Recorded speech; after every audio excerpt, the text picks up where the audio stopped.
আমরা অনেক সময় শুনে থাকি যে অভিযুক্ত ব্যক্তি যদি নারী হয় এবং তার সেই অপরাধের জন্য তার যদি মৃত্যুদণ্ড রায় প্রদান করে, সেই মৃত্যুদণ্ড কার্যকর হয় না বা নারীদের ক্ষেত্রে মৃত্যুদণ্ড প্রদান করা হয় না। এই ধরনের বিষয় কিন্তু আমাদের একটা জনশ্রুতি রয়েছে।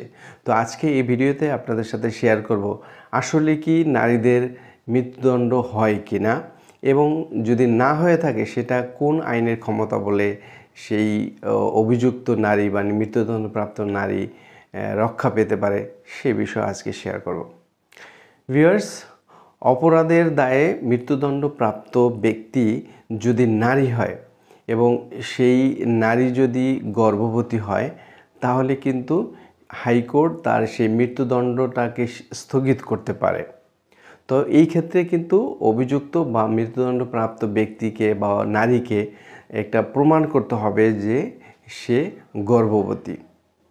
এমনকি এই নারী যদি গর্ভবতী হয় এবং তার যেই সন্তান গর্ভে রয়েছে সেই সন্তানের ভবিষ্যতের কথা চিন্তা করে আদালত কিন্তু তার মৃত্যুদণ্ড স্থগিত করে, এটা শিথিল করে তাকে যাবজ্জীবন কারাদণ্ডেও দণ্ডিত করতে পারে। তো এই আইনটি হচ্ছে ফৌজদারি কার্যবিধির 382 ধারা অনুযায়ী। তো এই ছিল আজকের সংক্ষিপ্ত ভিডিওটি।